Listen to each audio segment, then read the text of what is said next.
Welcome to Chronicles of Old Singapore. Today, our guest is James Kwok, who literally is a friend from Facebook. I've met him on a couple of occasions outside, but we really met and talked only a few weeks ago. And James is one of those pioneer Singaporeans who are on the Facebook nostalgia and memory groups. And James has a lot to share with us about his childhood memories. James, are you excited today to talk to us? Oh yes, very good. Yeah, How old are you yeah. this year, James? I'm 76 now. Yeah, so I was born in 1947 September. So now I'm 76 plus 2 months, 1 or 2 months. How does it feel to be 76? Well, to be 76, I think I have lived more than three quarters of a century, and having four active grandchildren, and also plenty of friends from my school days whom I'm still in touch with. So that is keeping me going. At the same time, I'm a volunteer with the News Elder Care because after my hospitalization a couple of years ago, I went for physiotherapy, and there I met a new group of friends. James, maybe we can start with your childhood, and that is a time that of the baby boomers and a time when Singapore was undergoing a lot of very tremendous social political changes. Uh, where was your childhood, James? Where did you spend it? Okay, today the area is called Whampoa, Whampoa Drive, Whampoa Market, Whampoa Hawker Center, and those days, if you look at the map, it would be at the junction of Balestier Road and Whampoa Drive today. Those days it was called Towner Road. And the map will also show today Google Maps. You can see Kim Ket Lane, Kim Ket Close, and the big hawker center there now was occupied by 7 blocks of SIT flats, SIT Singapore Improvement Flats. Uh, and those are single story and the flat roof. And so for us as kids, we can easily climb up and go up to the roof and run around and peep at neighbors. But well, so that's what I won't talk about. But we are also near what is called today Lorong Limau. And just beyond Lorong Limau, there's a Whampoa River. So Whampoa River, Balestier Road, today Whampoa Drive. Those days was Towner Road. And what was interesting is I was staying in Block G, A, B, C, D, E, F, G. And Block G was right in front of a drain, and just beyond the drain was a very big playground. And that playground, I think, has some historical importance because that was the site of those days mass rallies. And the mass rallies, when it occur, will be a big event. There'll be hawkers, pop-up stalls, and all that. And besides the mass rallies, I mean the political rallies, there were also the Chinese wayang. And when the Chinese wayang were on, there's also all lights up with pop-up stores, selling food, entertainment, tikam tikam. But what to me more interesting was the political rallies because the elders in my family were very political. We hear about, well, I remember 1955, 56, there were riots over the news. There were talks about Chongqing School, Chinese High School, uh, holding protests. And I think because of the school kids holding, the Chinese school, secondary schools holding protests, uh, I think there was one that got so violent that there was a curfew. Uh, You have to remember that that was the time when Lim Yew Hock was chief minister, but before that was David Marshall. So David Marshall was the first chief minister of Singapore, and he was, well, his party was Labour France, and later on he quit the Labour France, and I think he started Workers' Party. You know, the one with the hammer. Today, the Workers' Party is still on. So today's Workers' Party can claim the ancestry to the time of David Marshall. And so those are the times when the political upheaval, school protests, and then later on, following year was Hockley bus riots. That was 1956, 55, 56, I think. And later on, was the big election of 1959, when Singapore, under Lee Kuan Yew, achieved self-government in Singapore. I remember very well, it was May 1959. And my elders, basically my mother and her brother, were much involved. And I was involved too, because I was putting up posters. Today, the posters are all nicely framed and hung up at lampposts. But those days, what we did was, we went to any blank wall, plaster with starch, put in the poster, and then plaster starch over the posters. And I was plastering starch, I think, for 3 different candidates. One was Chang Yun Tong of the Workers' Party.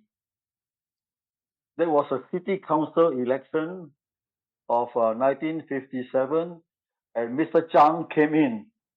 And for some reason, my mother and my uncles and then the other older people in the neighborhood went to support him. And he came in.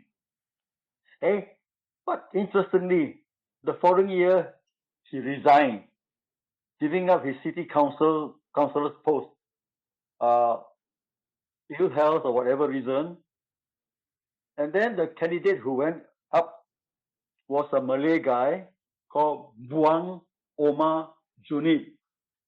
And he represented a new party, People's Action Party, the one with the lightning sign, PAP. So I don't know why. How come this guy got elected? Next year he resigned. And then the following year, PAP came in. And then there was also a Workers' Party candidate and 2 other candidates, one from Labour France and one independent, who challenged this Buang Omar Junid. I especially remember this because when Buang was campaigning, he was assisted, or he was promoted by the city council mayor. His name was Ong Eng Guan of Hong Lim fame. So people in my generation might remember Ong Eng Guan, mayor of city council. And interestingly, he spoke for Buang Omar Junid, and Buang Omar Junid came in. And what was interesting was, Workers' Party came in the last election 1 year ago, but this time the Workers' Party candidate, I think, lost his deposit. So it was a sudden shock. So for us, then I hear the adults talking. You see, PAP is being supported by the communists, and the communists were supporting Workers' Party. Communists? Well, we hear about communists, we hear about Malaysia, rubber plantation, rubber plant owners getting attacked, and tin miners also getting attacked. Communists? But I don't know what is communist. But the elders in my family seem to be very happy to talk about the communists, almost worshipping them. So I said, well, what's so good about the communists? So I hear them talking, communism is good because they are for the people. It's not like the colonial government. colonial government make money only for the British. But communist means help the people. Oh, so communist means help the people. I don't know. And so buang on my journey. He came in as city councillor, and then one year later, everything dissolved. Why? Because a new election is being called. This time it was called for self-government for Singapore. And the older people in my family went to support the PAP. And my mom, I think she was quite a tomboy. She even went to the point of being branch secretary of Kallang branch PAP. And she even got a card to join as a member of the branch. And I remember the membership card was signed by none other than Ong Eng Guan. Okay, that was 1959. And in the May election, in the House, they had the redistribution, and the redistribution was broadcasting the results. Wow. And then, out of 51 districts, PAP won 43 out of 51 districts. Wow. That was great for a new party. And then everybody was cheering, very fun. And during the campaigning, right in front of the house, the big playground next to the Raymond Market. Those days we call Raymond Market because the area was called Raymond Estate. But maybe the newspapers call it Colonial Road Market. But to us, it's called Raymond Market. And there was, up there we see this man called Kuan Yew, the leader of the party. Up there, this Chinese man was hugging the Malay guy. Yeah, and say, Merdeka, Merdeka. So what is Merdeka? Oh, independence. Independence from what? The thing is that when I ask the adults in my family, as usual those days, okay, small kids don't know too much. Do your homework. That was our time. And then, okay, and so they won the election. And then there was this grand rally in front of City Hall. And my mom, at that time, got to be branch treasurer of the Kallang branch. Oh, so the activists and the supporters got a seat, and the family members have a seat in front. So we were having almost ringside seats. And there I was seeing Lee Kuan Yew went up there and said, Merdeka, Merdeka, Merdeka. And everybody shouted Merdeka. And he said these things in Mandarin, 我们的胜利是公民的胜利, which means our victory is the people's victory. Oh, that reminds me, the communists are actually fighting for the people. So he said his PAP victory is the people's victory. So I see some connection. And so fine. And then, 2 years later, I think 1961, hear the news, big breakup among the PAP. What?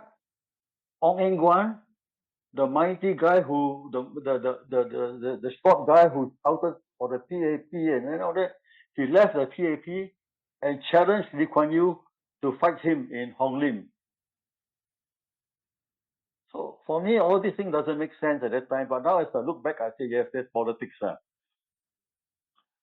And then later on, I find that my mother and her brother and the other older people among my neighbors seek allegiance from the PAP to a new party formed by PAP assemblymen,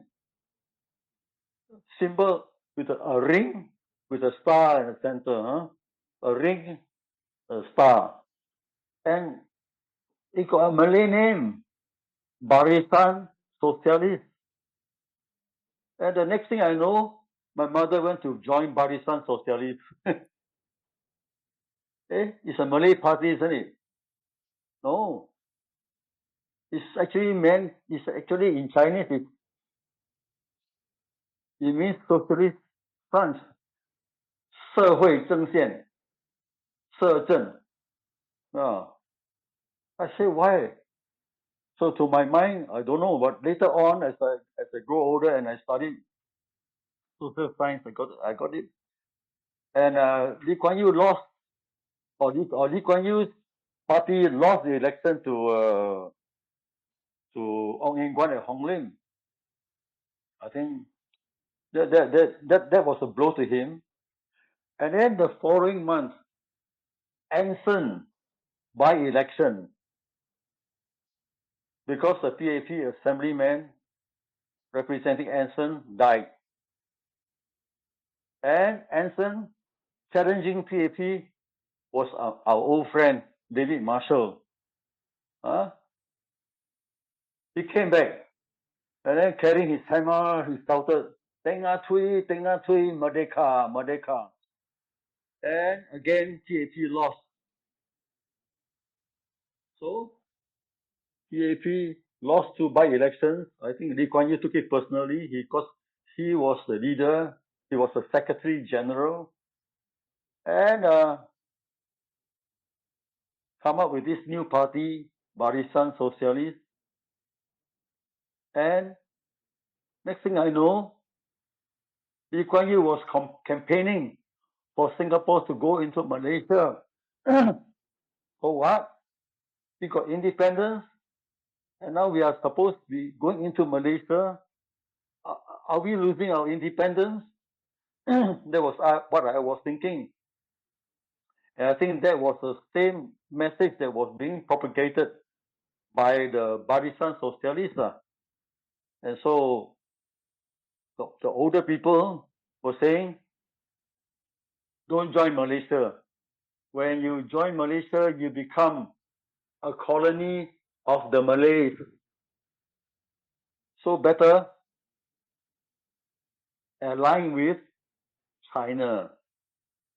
Because those days, during the colonial times, as far as I know, we were called British subjects. We are not British citizens. And British subjects means just subject. And then, which means if we go into Malaysia, we become Malaysian subjects. That was a message of the Barisan to us to vote against merger. Oh, vote against merger. Okay. So next thing is Barisan Socialists campaign against PAP. And over the news, we hear that PAP, the number of assemblymen deserting the PAP to join Barisan. And so after the 1959 elections, PAP had 43 seats out of 51. But it dropped until 26 out of 51. So just by one. And then the opposition called a motion of no confidence. I remember this very clearly because of the resolution, full blast. My house, my neighbor's house, all full blast. So all worked up. And one of the PAP's assemblywoman hospitalized. So which means that there are only 50 people in the chamber, and it's 25 opposition, 25 PAP. And then seems that there was going to be another defection from the PAP into the opposition. So we say, haha, PAP, they are losing. And I hear people cheering. Okay. And next thing we know that when the vote was called, this assembly woman was brought in from those days no TV, so we can only imagine in our mind. So this assembly woman was brought in from Singapore GH, or which I think Singapore General Hospital, in a trolley with drips and all that to vote for the government. And then this potential defector did defect. So PAP got 26 out of 25. So Lee Kuan Yew got back his seat, got back his government. And then the hard campaigning to go into Malaysia. And the campaign was quite ugly because there were lots of negative campaigning. And okay, but somehow in the referendum, those who voted to join Malaysia on the terms recommended by PAP won. So I think it's about 70 or more percent. So suddenly Singapore became part of Malaysia. And you start to hear a lot of grumbling in the background. That Singapore could better have gone to become a colony of China than to become a colony of Malaysia. They use the word colony. Because communism, in fact, was on the rise. 1957, I remember, big issue, big news. The Russians were able to create an artificial moon, which is a satellite, flying into space. They call it the Sputnik, Sputnik, Sputnik. Wow, so that was big news. And there, adults were saying, you see, communism coming up. America is going to be displaced as number one soon. And next thing we hear was early 1960s, one more space achievement. First man to orbit the Earth, Russian man, Yuri Gagarin. So another big cheer went up for the communists. And the newspapers, I remember Nayang Siangpa, one cartoon, a two-man race. Right in front was Uncle Sam with his tall hatch and all that. He's leading the race, but he was looking back nervously. And then there was a very confident, hot-bellied guy, Nikita Khrushchev, the leader of Russia. I can still remember that very accurately in my mind. The American guy, number one, nervously looking back, and then this guy confidently striding forward. So there, you see, communists again. So those days we were all communist minded. That was what I remember. I just want to ask you a question, a quick question. Yes. I mean, usually there has been this idea that the English educated students, after the Second World War, they were quite politically unaware, politically apathetic compared to the Chinese middle school students, who were very aware about politics in Singapore as well as in China and elsewhere. Lee Kuan Yew actually said this in his memoirs. In your time as a student, right, you were in the English stream. Do you think this is true? I think so. See, because I went to an English school by default. Why? Because within walking distance from my house, at that time, today you look at the map, Handicap Welfare Association. The buildings are still there. And the Handicap Welfare Association is still in operation. That was the site of my primary school, Raymond School. So that was the nearest school that we have. If they built a Chinese school there, I think I would have gone to the Chinese school. So I went to the English school. And then That's how I became English educated. And after getting through good results, after the end of primary six, I went on to Victoria School, uh, which are there. Those days they say the top three schools, government schools, were RI, Victoria, and RGS. Girls go RGS, and boys go to either RI or go Victoria. So I got into Victoria. But back in my household, the adults and also in our neighborhood were viewing China as the motherland. 我们的祖国 I'm a Cantonese. 我哋個祖國 and then 毛澤東毛澤東毛主席 so Chairman Mao was worshipped. And then when the PAP government came in, they did a lot of anti-Western things.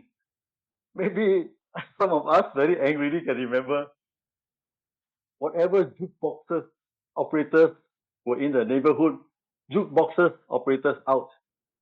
Yeah. So, and then anti-tattoo. So anybody got a tattoo will be pulled in. And later on, yellow culture, anti-yellow culture.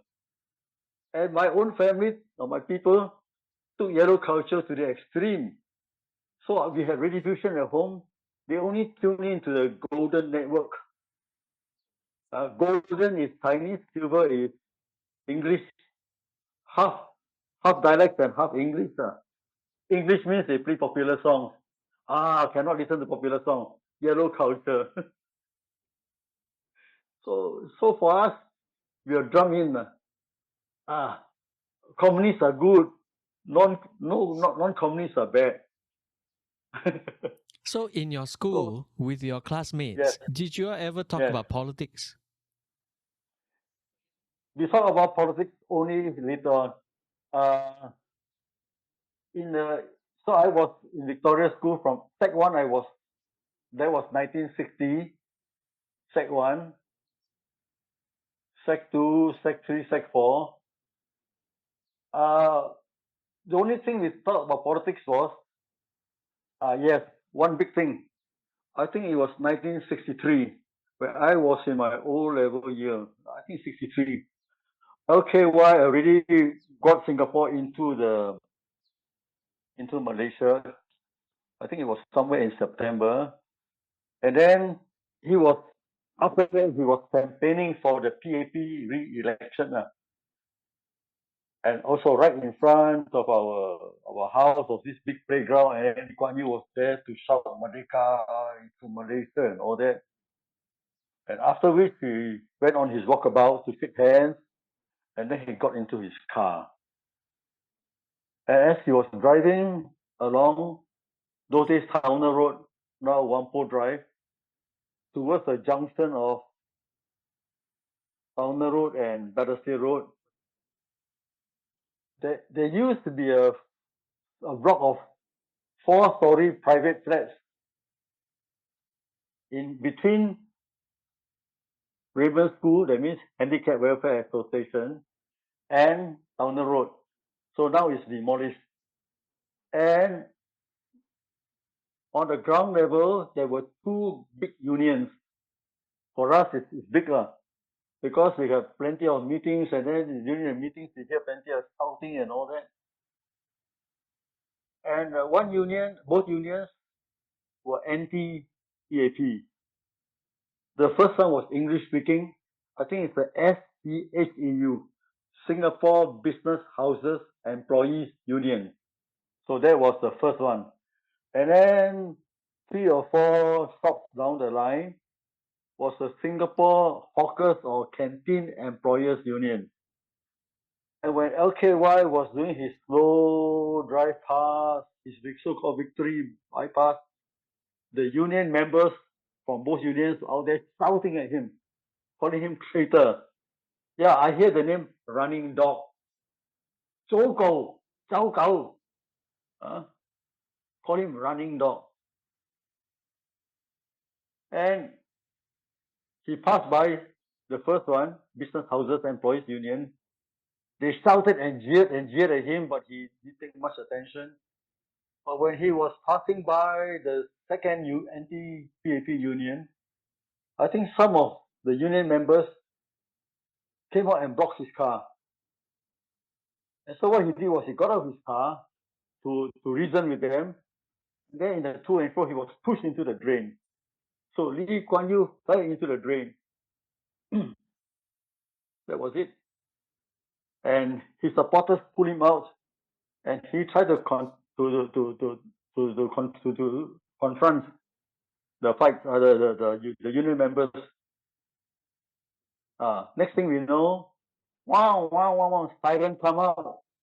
And those days, the fear of every gangster in Singapore are the red, the red lorries, angxia.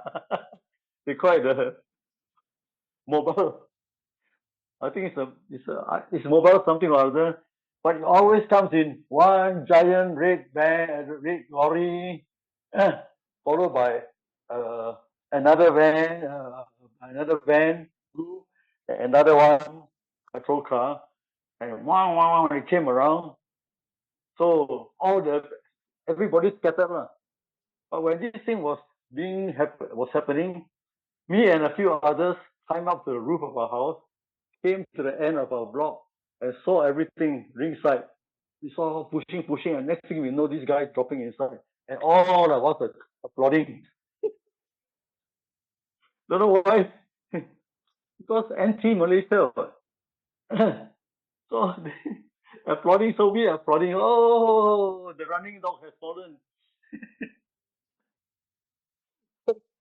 After that, with the coming of the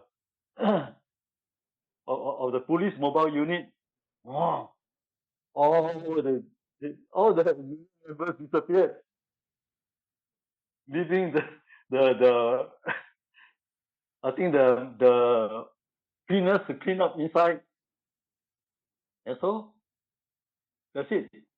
Everything over, and he came out. I didn't. From there we didn't see whether he was wet or not. But LKY came up, waved to some people, but his supporters supported him, got into his car and went out. I think I can. There's a newspaper report. You can say Lee Kuan Yew pushed into drain in Towner Road. You can get it in the internet. So another thing is okay. And then back in school, you hear the teacher saying, "Ha ha, LKY got pushed into the drain," and then went into Malaysia. And I remember my A-level years, Singapore was inside Malaysia. And then it was there when Malaysia, or when Singapore was inside Malaysia, and LKY was in the Malaysian parliament trying to talk to them about democracy. We hear reports of assemblymen in Malaysia shouting vulgar words at him. And in a way, that told us as A-level students that, hey, LKY is not bringing Singapore into Malaysia as a colony. He was trying to bring Singapore into Malaysia to reform Malaysia. And at the same time, LKY, or rather the government, under the Ministry of Culture, were broadcasting almost daily messages, 15-minute segment called What Others Say. What Others Say. And talking about the things that LKY was enduring in the Malaysian parliament. And then the Ministry of Culture were also distributing a newspaper called The Mirror, or the Malaysian Mirror, basically reporting in more detail than what we hear in What Others Say. So with that, we sort of family, pro-China, anti-PAP. But here in school, as you say, we hear what was said on radio, or in the radio fusion, and also we read what was in the Malaysian Mirror. Our thinking starts to change. So that, I think, is the power of the press, of the media. Another thing I remember was during the campaigning, when David Marshall came around, we enjoyed it because he carried his small hammer tucked into his belt. He'd be wearing a bush jacket, his trademark, and then with his big bushy eyebrow, he'd go around shaking hands, patronizing hawkers, and then we kids will be running near him because he'll take out his hammer and say, "Tengah Tui," we shout "Merdeka." And then when he said Labour France, he twisted it into "Long Gang Tiang Sua." Long Gang Tiang Sua. We say "Bulldogs." And then he give us, he either buy things for us or he give us coins. So as kids, we enjoyed that. David Marshall. And of course, before he was known as a politician, we heard about him as a big lawyer. In Mandarin, his name is called Ma Sao. In Cantonese, it's Ma Xiu Yi. And they say, Ma Sao, when he defend you, dead also can come back alive. Yeah. So as I read through some of the David Marshall trials, it's true. Because those days he appealed all the way to the Privy Council, which was Singapore's top court. And there were cases where he actually brought back people on death row into life imprisonment or extended imprisonment. So he came around, so we say, that's our hero. You just hang around him, you get something to eat. Or from his pocket, he might give out some sweets. Sweet for us kids, but it was something. Yeah, I think one day some filmmakers should make a film about the history of Yeah, Singapore from the yeah, perspective of a child, right? yeah. It would be very different from the standard history of Singapore. Yeah. Yeah. But then, as I said, we were near the Raymond market. And being near a market in those days, colonial days, it was quite an adventure because gangsterism, that was one of Lee Kuan Yew's big worries when he came to power. Gangsterism, because the gangsters were controlling the people. Because back in 2015, when we had this, when Prime Minister Lee Hsien Loong talked about the Pioneer Generation campaign. So I was recruited to become a Pioneer Generation. They call it ambassador. Basically, is asking them questions. Are you happy what we have? How do you think you can improve? What sickness you have? And do you know that our Singapore government give you this kind of freebies or discounts or whatever? I interviewed an older man. At this time he was in his 80s. He said he was working as a ports worker in the daytime, and also pay being low. He also was a gangster in the nighttime. Why? To collect protection money. And he told me that he and others were called up for a private meeting with LKY when LKY was campaigning before he became prime minister. And he said, I got a thick book, I got your record. You give me your name, I'll read out what you're being investigated for. But what LKY said was, well, I understand. You guys had to supplement your income or you become gangsters totally because of unemployment. You elect me, I bring in the factories. And you people get employed. Then you don't have to become gangsters anymore. So that was how I was told, and corroborated by other people whom I talked to later. Yes, he promised employment, and he said, but we got the file on you. Oh, that was what we know.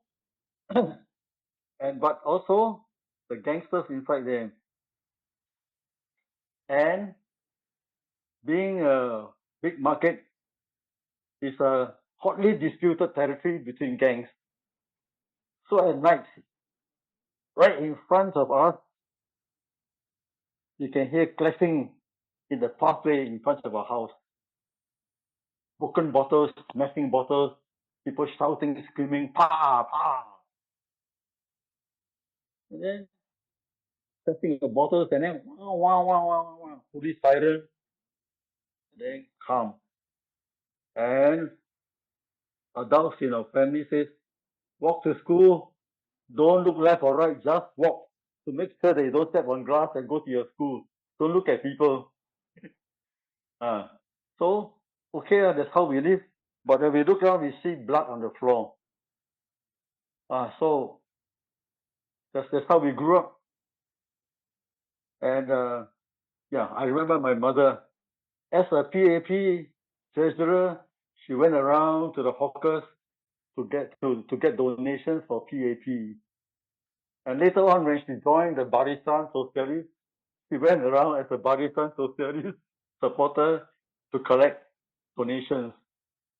And well, that's how.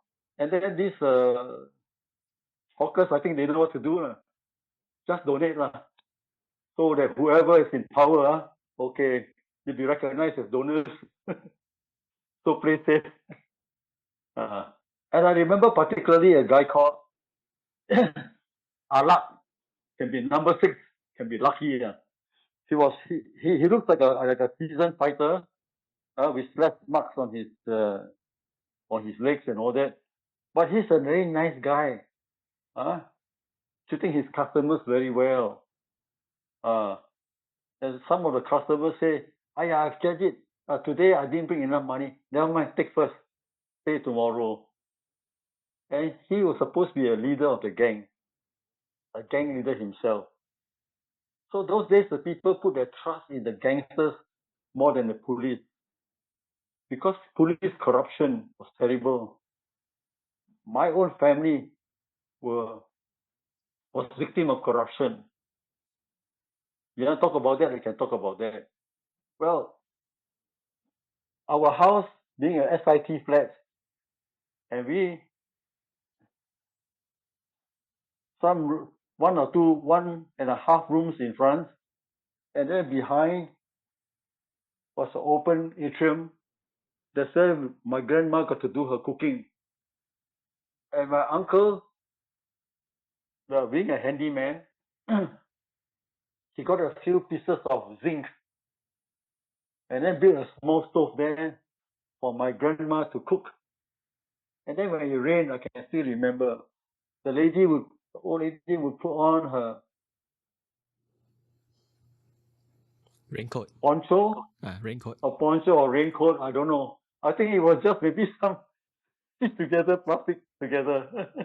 Maybe it's a poncho or raincoat. So we are poor, so just stitch together.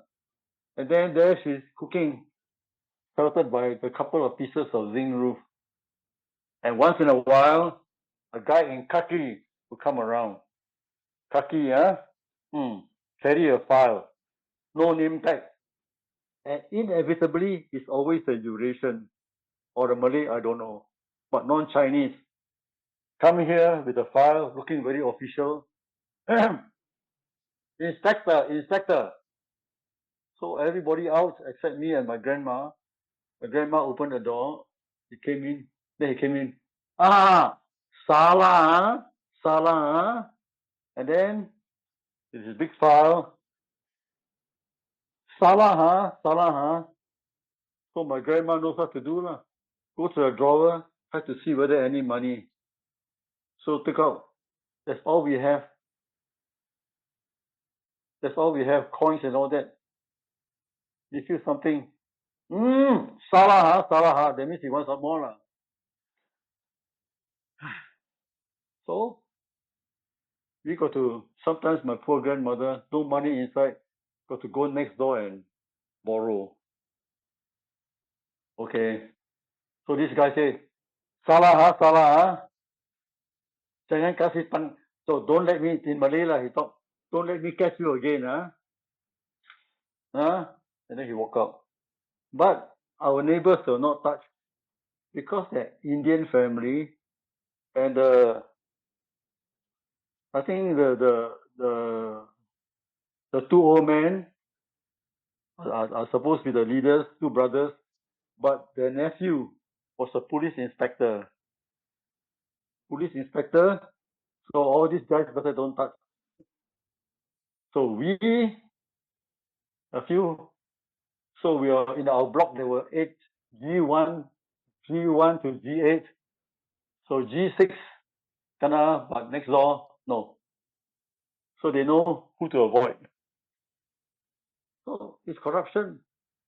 So when the communists say they will come in to help the people, and for us, colonial government are exemplified by these guys in uniform coming to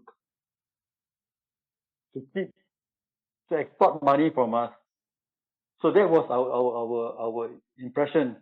This is the colonial government. But the new government will be communist. And communist means for the people. So that was how we spent our days. Perhaps you can share a bit about your mother and how she was Yes. involved in politics. Maybe I can show the photographs and you yes, can please. tell us what the photos are about. I think they're quite interesting, yeah? Historical. Yeah, that's right. Okay, so this is the first one.